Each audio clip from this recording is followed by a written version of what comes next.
Good afternoon, live from Radio Row at the Mandalay Bay for Super Bowl 58. I'm Roy Kessel with Kayla Bradham for Sports Philanthropy Network, and we're very excited to have with us today a special guest. We have Dr. Charlie Bernick, who's a neurologist with the Cleveland Clinic. So, Charlie, welcome to the show. Well, thank you very much. It's a pleasure to be here with you. We're excited that you had an opportunity to come down here. We know that the brain health and brain injuries are such a large issue in sports, especially in contact and combat sports. And so, looking at what goes on here as we look around Radio Row and you see all of the athletes and former athletes, many of them struggling with their own personal brain health, it's something that's truly, a big challenge, right, for the whole sport. And so, would love to hear a little bit more about your background and how you got started this direction. Absolutely, yeah.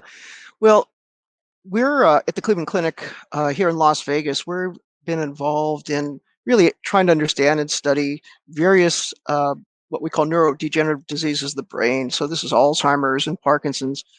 But about, well, now 14 years ago, when there was more attention to um, these tragic stories of former NFL players committing suicide, and then when we've seen from their autopsies the changes they have in the brain, which we now call chronic traumatic encephalopathy, um, we felt that we had an opportunity here in Las Vegas, which, as you know, is not generally known for its science, to try to understand this condition. We're the fight capital of the world.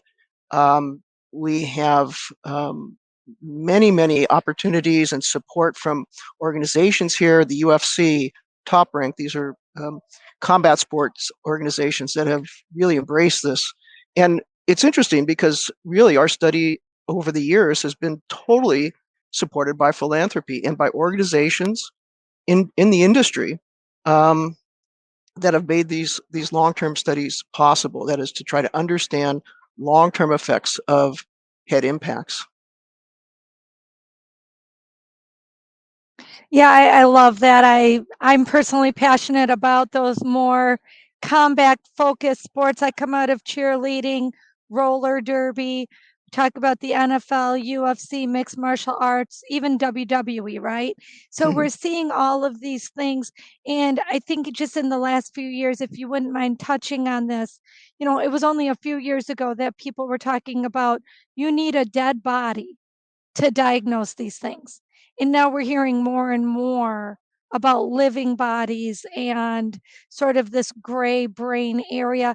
Talk to us a little bit about where we were a few years ago, where we are now, and what we're really looking forward to as we break through on some of these new initiatives. Yeah, absolutely. So I think one of the major questions is really what are the long-term effects of being exposed to head impacts? Uh, Certainly, this happens in football. Probably that's the sport that's most known as. But even other sports, cheerleading, for example, is one of the highest sports for, I guess, concussions. And we don't know if the ultimate outcome of CTE is even common. It may be reserved for just the very few that make it to these very high levels, the NFL, for example, or many professional fights. Um, but we also know that there can be long-term effects that don't necessarily lead to CTE, but do have effects on a person's health. And this has to do with maybe changes in their personality, behavior, and things, more subtle changes. So it's true, before we really had no way to diagnose these conditions. Um, a couple years ago, we came up actually with criteria. We got an expert group of scientists from around the world to come up with some criteria that we can use for research to diagnose what we now call chronic traumatic encephalopathy syndrome, which we think is like CT. But I think the field is really moving to using various testing measures, blood tests, for example. We're finding some very interesting things from blood tests using MRI scans. And as you can imagine in science, just like everything else, AI, artificial intelligence, is becoming such a big tool to try to develop ways to diagnose these conditions. So um, it, things are going to change in the next 5 years. I think we are going to have better ways to inform athletes, because that's really, we want to empower athletes to make decisions on their health, um, on ways that they can improve and avoid long-term consequences. And I think we will have techniques that we can use and employ actually, for people to make decisions on what they should be doing. Also try to understand the flip side, which is resiliency. So we know that a lot of players or people who military or players may be exposed to head impacts, but they do fine. And so why is that? Is it just their lifestyle choices after their playing career? Is it the background from where they come? And I think we're really trying to understand these resiliency factors, again, to empower athletes to make the right decisions and give them that ability. Well, I love that. I guess for me, we're at the NFL owners meetings and we're with the health and safety committees, and they're talking about like using the Guardian helmets and no contact and all of these things. And we see concussion protocol in all of the games. And there have been some really great choices by the NFL this year of pulling players. Is it enough? Well, I'm glad you brought that up, because I think I agree with you. I think the NFL and many of these sports organizations have done a lot to help the concussion issue. But unfortunately, we know, as far as CTE and some of these long-term effects, it's the subconcussive blows. And that, I think, we have a little more work to do on. And of course, now we're talking about the NFL, which has, kind of unlimited resources. What about high school level? What about youth teams? What type of resources do we have for our young people? So I think there's a long way to go, but I do applaud all these organizations for at least trying to tackle this concussion issue. Yeah, I, and I was going to say, I want to turn it over to Roy, but I have one question, and it's exactly what you talked about, the youth and baseline concussion testing. We know it's cheap, right? Like $20 to get it done. And yet, I'm a mom with 8 kids, and I'll be honest, none of my kids have ever had baseline concussion testing. Just nobody really asked me, do you want to get this? It's just not something that's even frankly talked about, right?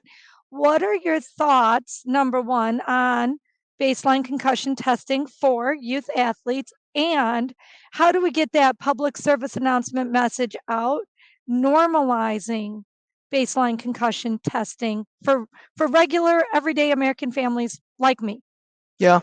I don't know how the last part of your question is harder.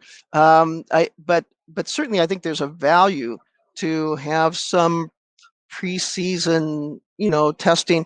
Again, it will have to vary by age, because we know the risk of some of these complications differ as far as age, but certainly having some way to test. And I would also advocate for really a lot of training of the coaches, trainers. I mean, obviously in youth sports, you can't have a trainer. You're not going to have a trainer out there all the time. I hardly do it in high school. But I think, if we can get more education to the coaches, to the people that are really not only teaching our kids, but also that are monitoring them in games, and for the referees, for that matter. So I think there's people around that can make a difference. I think it's just getting them that education, at least starting with that. That's the easiest thing to do. And then probably chewing off some of these more difficult issues as well. yeah, I think Kayla hit on a great point, because when you look at the relatively nominal cost of baseline concussion testing, right, for youth sports organizations, we have the parents, the coaches, the leagues, right, the schools that push back against that testing based on the cost. And it's somewhat comical when you look at the skyrocketing cost of youth sports, right, because the parents are paying more for rolls of hockey tape Hmm. every single week than they're paying for a baseline concussion test. And as you know, it the baseline concussion tests are there to help guide the recovery process, because we don't know, there's no objective way to scan your brain with a phone yet, right, where I can just wave it over and then see, get a red light or green light, you have a concussion or you've recovered.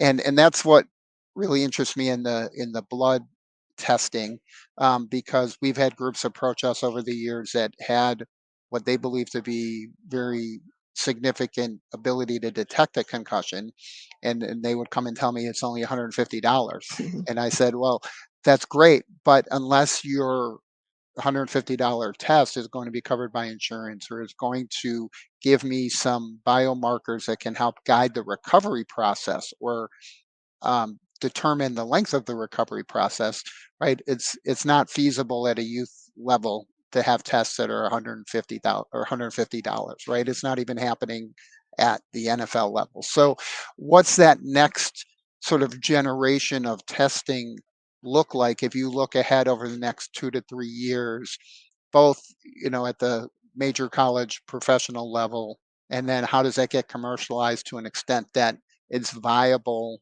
to do at a youth or high school level? Yeah, hard to know that answer that question. I think it's a tough one just for all the reasons you say. So, I mean, we do have blood tests that may be rough markers of injury, but I I'm just always struck by the fact that really we say concussion as a defined thing, but it's a spectrum of when you get hit in the head, we kind of classify things as concussions, but really, what if you're a little below a concussion? I mean, is that any better? So, I mean, I think it's just a very difficult um, uh, thing to really measure with a certain kind of precision. But again, we have the tools, these tools that can monitor symptoms and baseline cognitive and reaction time things you guys were talking about that can be employed now, and they're better than nothing. I mean, they really do help, and I'd like to see that. So between that and really, I think that the education part, I know here in Las Vegas, I think we have kind of a unique project. It's called the Professional Sports Brain Health Coalition, which has actually brought together all the sports organizations here in town. So the Raiders, the Golden Knights, Top Rank, the UFC, our Motor Speedway, our Equestrian Center. So, and the idea is that all these different sports are doing their own thing, which is great. But our feeling was what we can maybe leverage everybody, not only their money, but also their expertise. Um, and one part of that is an educational component where the organizations are getting together, producing these videos that can be used in schools to introduce topics. And I'm really proud of Las Vegas for doing this. I mean, I think it's really probably a good model of how you bring organizations together and leverage these resources for good, for brain health.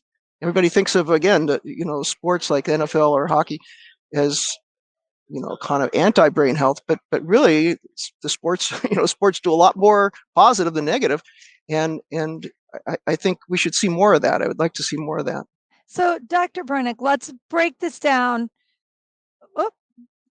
Dr. Bernick, let's break this down at a really micro level for the kids who are out skateboarding and they just happen to see this on YouTube, or mom, dad, maybe a high school coach.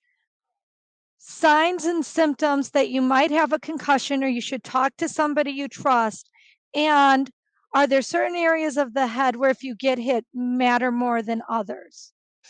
Yeah, the signs of concussion can vary, but I think it's, to me, the most important part is you don't have to be knocked out. So concussion, if you're just dazed or had your bell rung or kind of just felt lightheaded or dizzy after a blow, that's to us, that's a concussion. So any transient kind of brain neurological symptom, that's a concussion.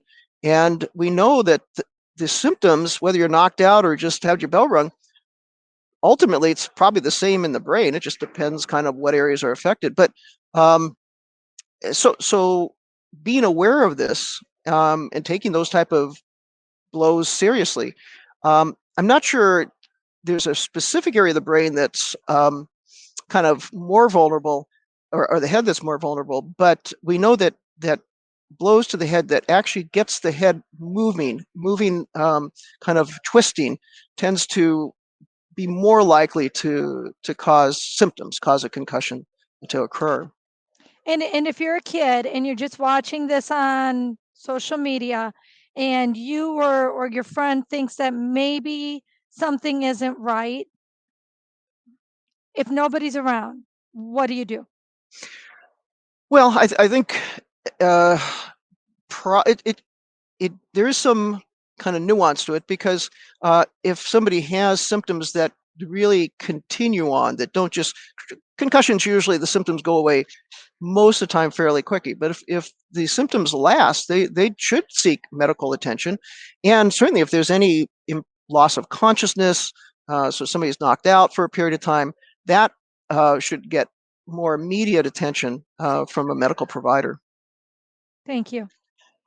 And I think following up on Kayla's question, right, one of the things that is interesting is how do you articulate this, right, to the young athletes so that they can keep an eye out not only on themselves but their teammate, right? If I'm Kayla's teammate, I know how Kayla behaves. I know what her reaction time is. I know her skill Mm-hmm. set.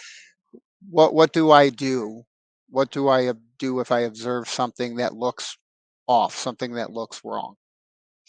Well, I think if uh, if parent or family member sees a change, that again, that probably should be taken to at least the attention of a provider to have it checked out. Uh, we know that again, most concussions resolve without any treatment within days to weeks. But there are some sense that if symptoms are left to go too long, they're harder to get rid of. So you don't want something to linger on and on. Plus, for school children, it's a big deal in terms of their ability to focus in class for some of them. And I think all those things need to be, so everybody needs to be aware of that. So teachers need to be aware of that and so on. Love it. So you've seen over time sort of an evolution of what the recommended course of action is in that first 24, 48, 72-hour window, right? For a while it was like go in a Yeah. dark room, don't have any stimulation, no light, no learning, no Right. screens. It's kind of come back the other way a little bit in terms of getting people, just like with a regular surgery, back up on their feet and moving, right? What do you think the current um, recommendations are for a young athlete that may have had a concussion? Well, I think there are these, in some sense, return to play or return to school protocols, and it just has to do with how a person's recovering. So, um, you should probably kind of knock it off, for a little while, and until any symptoms you have, headaches, or where the symptoms resolve, and then in a graded fashion increase your activity. So it could be initially doing some walking, easy walking, and then maybe doing something that gets your heart rate a little more, and so on and so forth. Fortunately, we do have these protocols that are available and that physicians can take advantage of, or people can find on the web, to help guide this type of recovery. I love From it. Dr. concussion. Bernick, you have broken this down in a way that's understandable, relatable, and educational. I really want to thank you for that, because we did this in 18 minutes, right? We really broke it down, and it's such a complex, volumes of writing could be written about this area. Thank you for the work you're doing. I want to close it up by just asking you, if people want to connect with you, learn more, how can people reach you to get their questions answered about this interview? Yeah, probably the best way is through our website, the Cleveland Clinic website, clevelandclinic.org, or calling our center, which is the 702-483-6000.